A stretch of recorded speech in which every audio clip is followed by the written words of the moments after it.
Halo, apa kabar? Saatnya Anda menyimak berita Semarang bersama saya, Agi Kurnia. Sejumlah berita menarik telah kami siapkan untuk Anda dan berikut 3 berita utama hari ini. Bayi berjenis kelamin perempuan ditemukan tertutup daun jati di pinggir sungai di wilayah Jatirejo, Kota Semarang.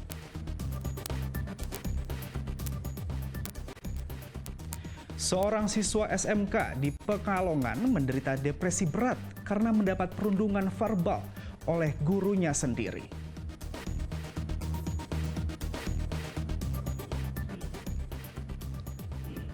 Meski ditenggarai syarat muatan politis, Polda Jawa Tengah tetap melanjutkan proses hukum dugaan korupsi bantuan dana desa yang melibatkan kepala desa di 3 kabupaten.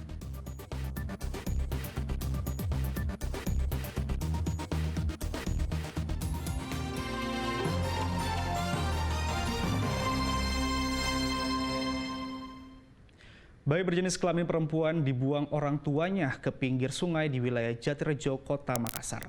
Diduga bayi baru dilahirkan karena tali pusarnya masih menempel.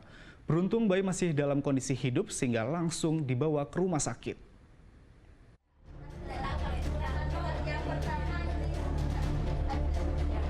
Bayi mungil ini langsung mendapat perawatan di Puskesmas Gunung Pati beberapa saat setelah dievakuasi dari pinggir sungai. Kondisinya terus membaik karena tali pusar masih menempel saat ditemukan. Bayi berjenis kelamin perempuan ini dibuang orang tuanya di pinggir sungai di wilayah Jatirejo, Kecamatan Gunung Pati, Kota Semarang, Rabu pagi. Bayi pertama kali ditemukan Tumiatun yang sedang mencari pakan ternak.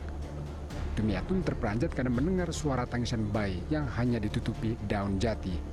Bayi diduga baru saja dilahirkan orang tuanya karena tali pusar masih menempel. Saya tuh lari ke sini, terus saya lihat, saya turun dari situ. Saya turun dari situ, terus saya lihat ke sini tuh, memang ada bayi, terus saya, lihat bayi.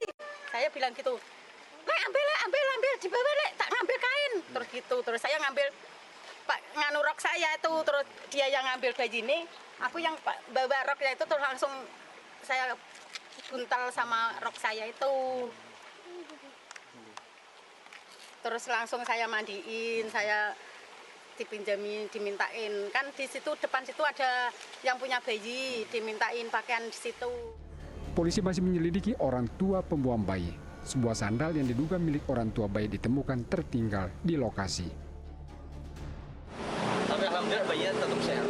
Untuk selanjutnya, gimana Pak?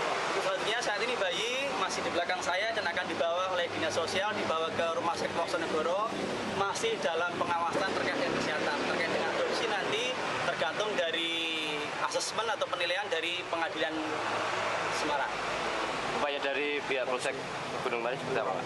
Untuk sampai saat ini upaya dari Polsek kami masih melakukan penyelidikan terkait dengan bukti yang ada di lapangan. Saat ini ditemukan baru sandalnya ya Pak Kandia, sandal tertinggal di TKP.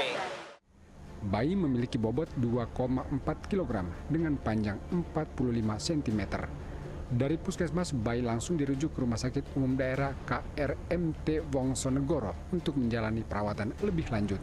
Sementara 4 orang warga dilaporkan berminat untuk mengadopsi bayi mungil ini. Ali Mustafirin melaporkan dari Kota Semarang. Seorang siswa SMK swasta di Pekalongan mengalami depresi hingga kritis, diduga menjadi korban perundungan secara verbal dari guru di sekolahnya. Keluarga korban berharap agar sekolah bertanggung jawab atas kondisi korban.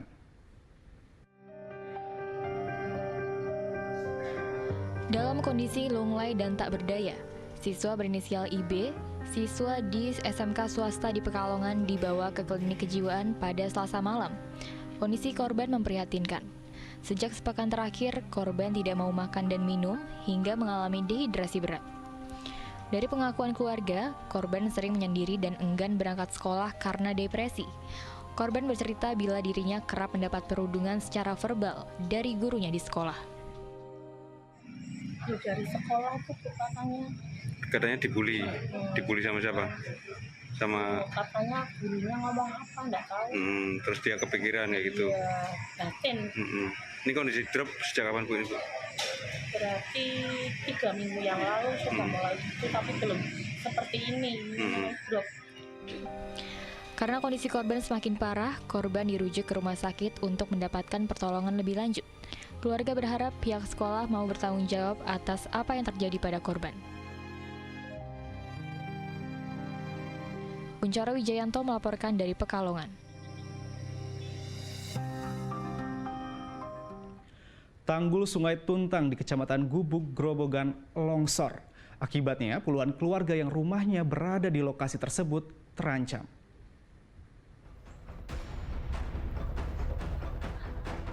Sejak November kemarin, tanggul Sungai Tuntang di Desa Penadaran, Kecamatan Gubuk, Grobogan longsor. Seiring waktu, kondisi tanggul semakin parah sejak diguyur hujan. Longsoran tanggul sepanjang 50 meter dengan kedalaman 20 meter.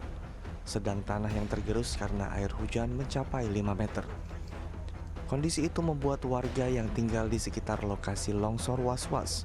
Sebanyak 46 keluarga terancam. Dari jumlah tersebut, 5 keluarga diantaranya telah meninggalkan rumah. Warga ketakutan, apalagi jika hujan turun. Ya khawatir. Khawatir ya, was-was itu ya? Ya was-was. Jadi tiap hari nggak tenang Pak, hidup di sini Pak? Kalau tidur nggak tenang, kalau ada hujan, itu kan saya was-was kalau itu toh sungai banjir itu ya. Iya. Atas kejadian itu, pemerintah desa setempat telah melaporkan kejadian ini ke Balai Besar Wilayah Sungai. Harapannya, Balai Besar Wilayah Sungai bisa segera mengambil tindakan agar longsor tidak semakin parah. Arif Nur melaporkan dari Grobogan. Ratusan desa di Demak masuk dalam kategori rawan banjir dan longsor. Pemerintah Kabupaten Demak telah menyiapkan tim siaga bencana yang siap diterjunkan ke lokasi rawan bencana. Menghadapi ancaman banjir dan longsor, jajaran Pemkab Demak menggelar apel siaga bencana.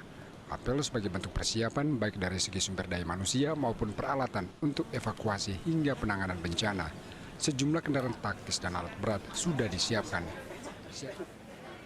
Siaga bencana disiapkan sejak awal agar musibah pada Desember 2022 hingga Januari 2023 tidak terulang lagi. Pada waktu itu 70% dari 249 desa dan kelurahan dilanda banjir, bahkan banjir meluas ke 175 desa di 14 kecamatan. Berbagai antisipasi telah dilakukan, termasuk normalisasi sungai di daerah dengan kondisi banjir parah.